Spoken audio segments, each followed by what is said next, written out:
Today's video is sponsored by Keeps. Life can be filled with twists and turns, dark paths that seem to lead nowhere, or hurdles so high that it seems safer to just stay put, and you end up getting stuck. For NFL tight end Jimmy Graham, he was stuck in a place so dark as a child, he thought he'd never see the light of day again. But not only did he make it out, dude made it big, and he stumbled into a life that nobody ever envisioned for him. It wasn't supposed to happen. He wasn't supposed to make it out, but he did. And if you're watching this video, maybe you can too. This is the story of a former orphan turned college basketball player turned NFL All-Pro. This is the story of Jimmy Graham.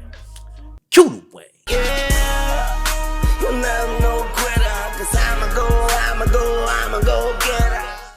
Today's video is sponsored by Keeps. Yo, men lie, women lie, numbers don't, and the numbers say 2 out of 3 guys will experience some type of male pattern baldness by the age of 35. And the best way to stop hair loss is to actually do something about it while you still got hair on your head. Keeps offers treatments to keep the locks or the waves flowing even when we get later in life. For me, this is key because when I imagine the ultimate version of myself at like 50 years old, dude is cut, he's fit, and he got the long gray locks.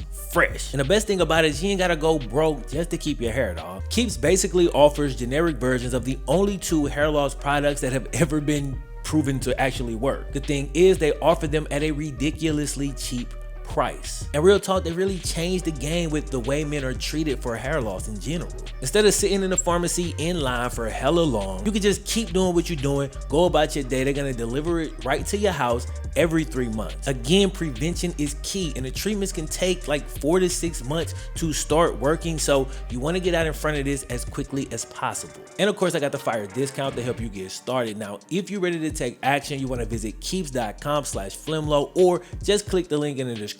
That's going to save you 50% off your first order. Again, that's keeps.com, KEEPS.com/FlemLo, and that'll save you 50% on your first order. Shout out to Keeps once again for sponsoring the video. Other than that, let's get it. Jimmy Graham spent his early childhood in North Carolina. His mom struggled mightily with her finances and would end up leaving dude with his family members pretty much anytime she could. She, along with Jimmy and his sister, lived about as unstable a life as you could imagine. When Jimmy was 9, his ex-stepfather, who had split with his mom, agreed to take him in, but he was gonna need $98 from Jimmy's mom per month, basically to help support the kid financially. She either couldn't pay it or just refused to pay it and decided instead to drop Jimmy off on the steps of the social service building. This was the first time Jimmy Graham was separated from his mom, but it would not be the last. After a couple of years, she brought her now 11-year-old son back home, but unfortunately, that didn't last too long. Cold how she did it too. One morning, she invited dude to come and take a ride. Now, it's a certain section of the audience that already understand when somebody tell you come take a ride, it's generally not good. This could be anything from an impromptu robbery to them going out of state to get their Xbox jailbroken. But if it's your mom,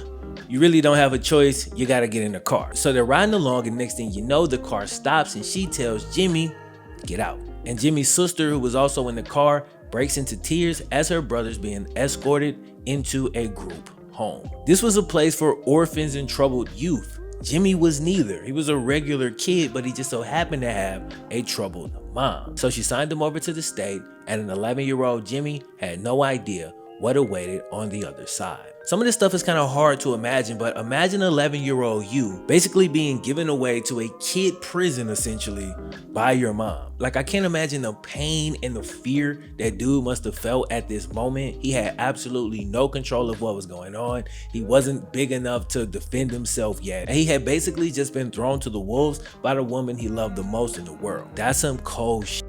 At this point, Jimmy was one of the youngest kids there and also one of the smallest kids there. Most of the other kids were composed of violent offenders, and they continued those offenses now on Jimmy. Dude got beat up damn near every day. So one day it reached a boiling point when the most negligent quote-unquote supervisor of all time left this man unattended in a van with 5 older kids. Bro, they beat this man so bad he was bedridden for 3 whole days. Again, we talking about an 11-year-old kid, bro. So the group home contacted his mom, and when Jimmy got on the phone with her and begged and pleaded, yo, get me the hell out of here, please, he was met with not sympathy, not empathy, not comfort, not none of the stuff that you supposed to get You know what I'm saying? This man was met with a dial tone. She hung up. And I don't want to hear from no adult. I was scared. I didn't know what to do. I couldn't bring myself to face him, so I just hung up the phone. No.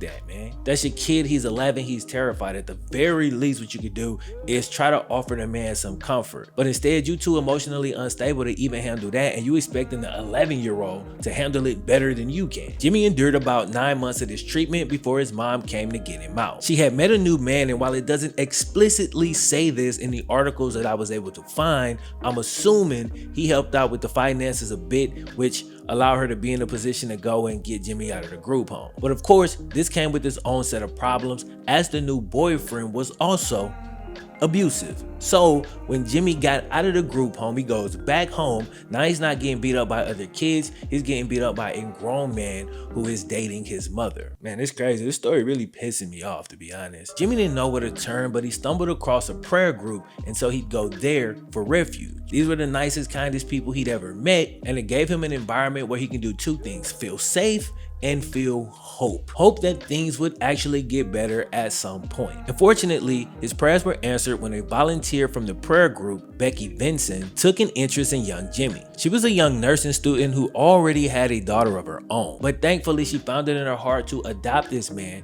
and get him out of a horrible situation. Becky was far from rich and lived in a trailer where the heater barely worked in the winter. But the environment was filled with good and loving energy, and Jimmy finally felt he had a family after years of suffering. Now that he finally had some stability, his grades quickly improved. Minus the stress of his old life and with the addition of better nutrition, Jimmy began to grow into the frame we know him for having today as he really got serious about sports. He got a scholarship to Miami, but unlike most of the pro athletes we're familiar with that came through the U, Jimmy was there to play basketball. He was a pretty average college hooper, averaging about 4 points, 6 rebounds, and 1 block per game. A 4-year college basketball career is an amazing accomplishment that anybody should be extremely proud of. But given dude's background and the darkness he had to navigate just to get to this point, this was honestly nothing short of a miracle. Like, real talk, if he never did nothing else with his entire life to go through what he went through, end up coming out of that, getting a scholarship, going to college, playing all 4 years, that alone would have made dude a winner.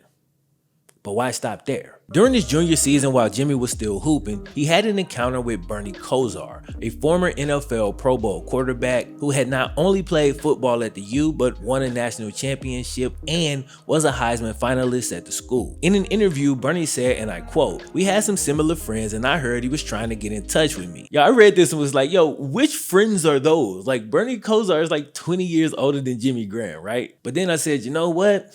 That's the importance of networking.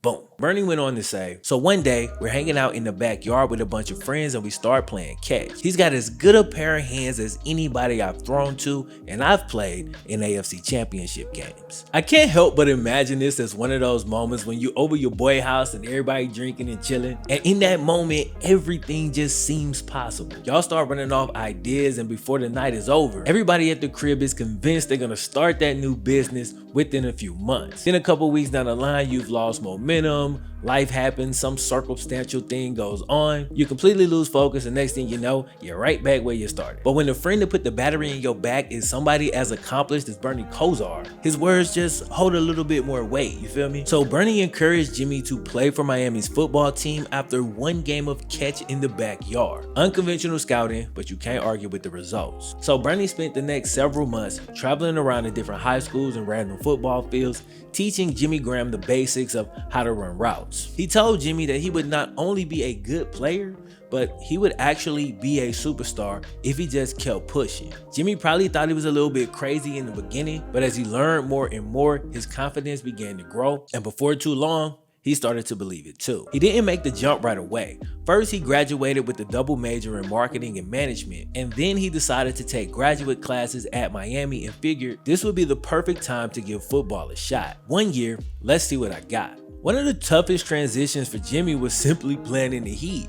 Playing and practicing exclusively outside was a new phenomenon for a 4-year college basketball player. So while basketball hadn't done him any favors in that front, it did serve him well as the timing and body positioning he'd honed while being a hooper translated perfectly to the tight end position. We've seen it with other tight ends in the past who used to hoop, like Tony Gonzalez and Antonio Gates. The athletic power forward types usually transition well to football. Jimmy watched hours and hours of film on these guys, and with the same study habits he used to graduate as a double major, he learned everything he could about the tight end position. So here he was, 1 year to see what he had. And he didn't set the world on fire. He had 17 catches for 213 yards, but despite being 7th on the team in receptions, he finished a hell of a lot higher in one very important category: touchdowns. With 5 receiving touchdowns, the first-year football player was 2nd on the team in that category. He was raw, but his potential was through the roof. His boy Bernie Kosar, who was now basically a big brother to him, said on Twitter that he begged his old NFL team, the Cleveland Browns, to draft Jimmy, but nobody listened. But when he talked to Mickey Loomis and Sean Payton of the Saints, in Bernie's own words, they trusted me and they have a superstar. So the Saints drafted Jimmy Graham in the 3rd round, and much like his only college season, Jimmy scored 5 touchdowns as a rookie. But he still hadn't even come close to hitting his ceiling, and the very next years he matched perfectly with future Hall of Fame quarterback Drew Brees and one of the best offensive minds in the league, Saints head coach Sean Payton. Everything came together as they maxed out Jimmy's potential, and he caught a team-leading 99 passes for 1,300 yards and 11 touchdowns. He was voted into the Pro Bowl and made 2nd team All-Pro. Keep in mind, this was his 3rd year playing organized football, and already he was at this level. Jimmy had come a long way from the group home of his youth. All the people who neglected and mistreated dude had no idea the potential that was inside of him. He had been wronged by his first family, beaten up by the 2nd and 3rd ones, but now his family consisted of a caring nurse who took him in when he was at his lowest, and a former NFL star who saw something special in him. Jimmy would go on to make 5 Pro Bowls in his career. He led the NFL in receiving touchdowns in 2013 as he dominated on his way to finding the end zone 16 times. When you consider the fact that we're talking about a cat with 17 total catches in his college career, scoring 16 touchdowns in an NFL season is just even that much more impressive. From 2011 to 2014, Jimmy Graham was one of the main focal points of a potent Saints offense as he led the team in receptions 4 out of the 5 years he was there. But in his final season with the Saints, nagging injuries started to limit his production. Assuming his prime years were over, the Saints decided to sell high on Jimmy, trading him to the Seahawks for center Matt Unger and a 1st-round draft pick. Jimmy was shocked by the move, but took it in stride, thanking New Orleans in a Twitter post. For those who thought dude's best days were behind him after 5 years with the Saints, he went on to make 2 more Pro Bowls as a member of the Seattle Seahawks. Overall, he's played 5 more seasons since leaving the Saints, split between the Seahawks and Packers. And 4 of the 5 years, he played in all 16 games, which is honestly a huge accomplishment for a receiving tight end. Jimmy's childhood definitely helped to toughen him up, as dudes only missed a total of 7 games in his entire 10-year career, and 5 of those came in 1 season. Now a member of the Chicago Bears, Jimmy Graham's currently entering into his 11th year as an NFL starter. His story is one of resilience and triumph. A guy who was stepped on repeatedly during the most vulnerable stages of his life. He was finally able to find love, stability, happiness, and family, which allowed him to blossom into what he is today. Now he's one of the highest paid players at his position in the league, who just signed another $16 million contract in year 11. So if you currently find yourself in a dark place, keep pushing forward. Prepare your mind and your heart for your eventual success, and when things start to turn, and one day soon they will, you'll be ready.